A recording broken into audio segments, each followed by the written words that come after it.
Hello there. Now, it has been a while since my last video. I just thought I'd take a little break off the channel. So, good news though, I am back making videos again.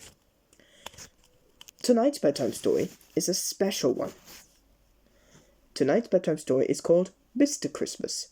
It is written by Roger Hargreaves with pictures by Adam Hargreaves.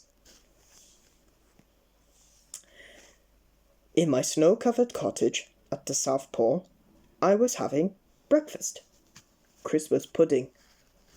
That frosty morning, as I was popping the last piece of marmalade-covered plum pudding into my mouth, there was a knock on the door at Mistletoe Cottage. When I opened the door, I saw that it was the postman. "Hello, Percy," I said. "Come on in and out of the cold."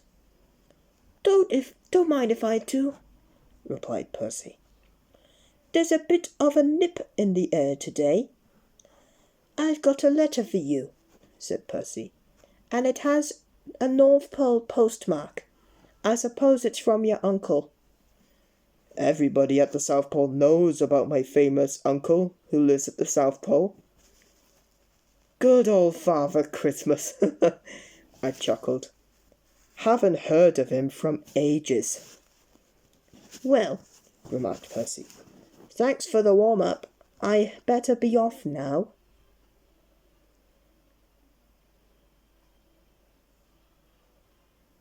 I opened the envelope. "Dear nephew," read the letter, "I hope all is well down there. We are busy as usual up here, getting things organized for Christmas, which is one of the reasons I am writing to you. Can you help? Each year I'm finding it more and more difficult to get round all those Mr. Men. There seem to be so many of them all over the place, and I was wondering if this year, as a big favour to your old uncle, you could stand in for me? Hoping you can help, your ever-loving uncle."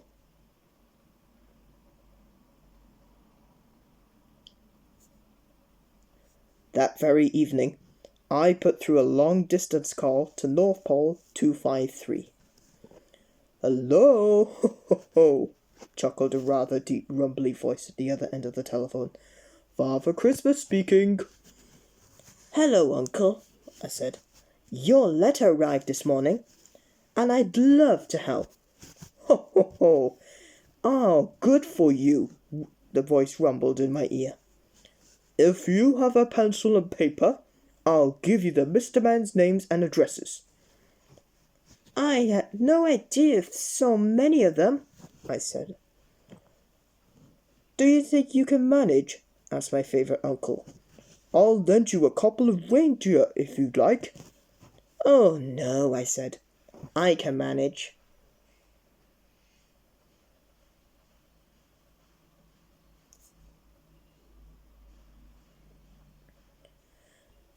I read through the list of Mr. Men while I was having supper.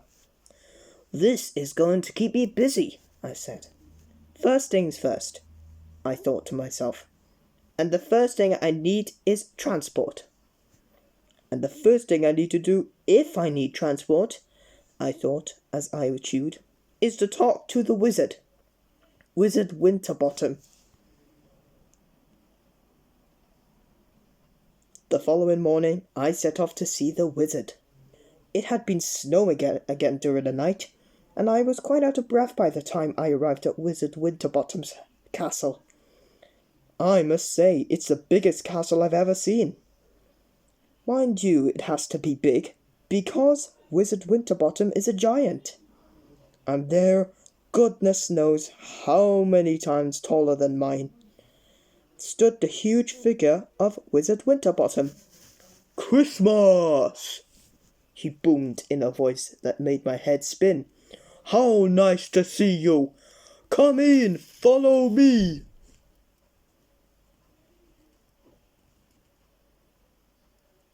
"Now," thundered Wizard Winterbottom, "what brings you here on a cold winter's morning like this? I told all about all my famous uncle, and all about how I've been asking to help, and all about the Mr. Men, and all about where they lived, and all about the fact that I need transport. Special transport. Said the wizard. Can you help me? I said hopefully.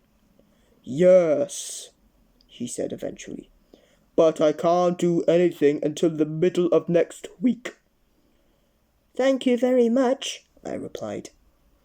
Goodbye, I shouted. But he didn't hear me. He was too busy talking. I should have said thinking, by the way. Exactly 2 weeks later, I paid a return visit to the enormous castle. Hello, Christmas, boomed the giant voice. He took me into his kitchen and lifted me up onto his enormous table and set me down with a bit of a bump. There's your transport, said Wizard Winterbottom. But that's your teapot, I said in bewilderment. You heard of flying saucers? He laughed. Well, you're looking at the world's first flying teapot. Gosh, I said. How does it work? Tea bags, came the thunderous reply. I put an engine inside my spout.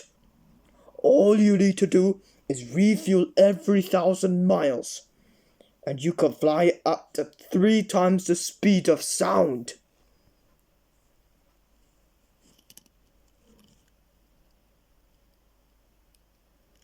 We took the flying teapot outside the castle, and I pressed the start button in great excitement. I zoomed right around the South Pole in no time at all, and landed safely back at the castle. Well, asked Wizard Winterbottom. I was lost for words. Fan-jolly-tastic? Suggested the wizard. I grinned. Abso-jolly-lutely, I replied. That evening, I sat down, made a list of Christmas presents for all the Mr. Men. Another list, a very long list. I didn't finish till 3 o'clock in the morning. I spent the next week and a half wrapping all the presents, and before I knew it, December 24th arrived. Christmas Eve. It's going to be a long day, I thought to myself, as I packed all the brightly coloured parcels into my flying teapot. It was snowing lightly as I took off from the South Pole.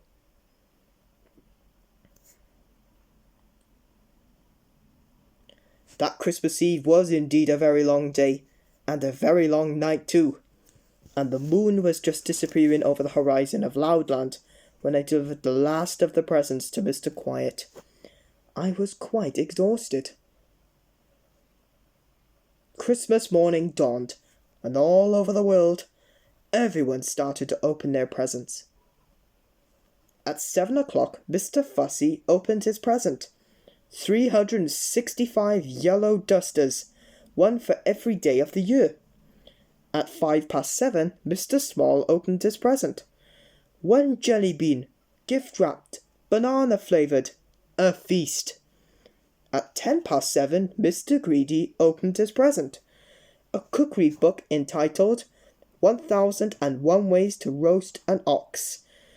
Mr. Greedy licked his lips and rubbed his tummy.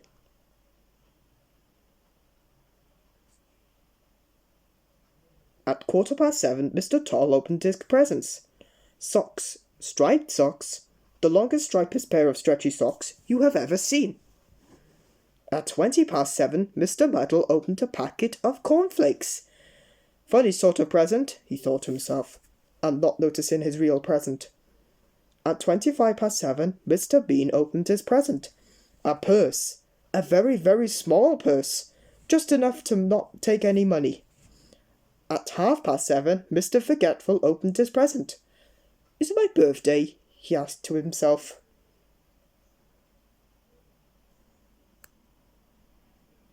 At 8:20, Mr. Chatterbox opened his present. A dictionary, How very, very, very, very, very, very, very, very, very, very useful, he murmured. At 7:45, Mr. Topsy-Turvy opened his present. A picture. How nice, he said, as he hung it on the wall, upside down. At 10:08, Mr. Uppity opened his present. A present for the man who has everything. A gold-plated back-scratcher. At 5:08, Mr. Funny opened his present. A book of knock-knock jokes. Knock knock, who's there? You know the sort of thing. And at 8 o'clock precisely, Mr. Silly opened his present.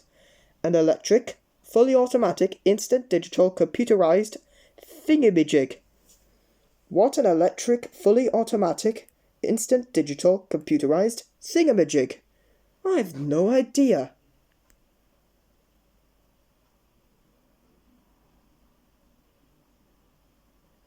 Just after 8 o'clock, that Christmas morning, the telephone rang. Hello, rumbled a voice. Hello, I answered. Happy Christmas.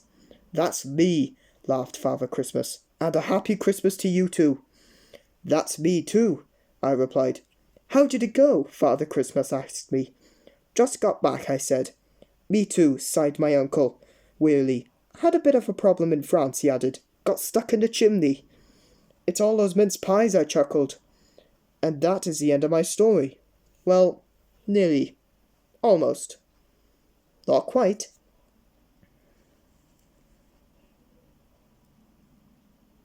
At 5 o'clock in the afternoon, Mr. Snow finally managed to open his presents. 5 o'clock in the afternoon was the time. And guess when he opened it? New Year's Eve. That story was called Mr. Christmas. Now, for that reason I took a break was I wanted to take a long break. So, sorry for the long wait. And about the calendar, it's either chocolate, dairy milk, or Milky Bar this year.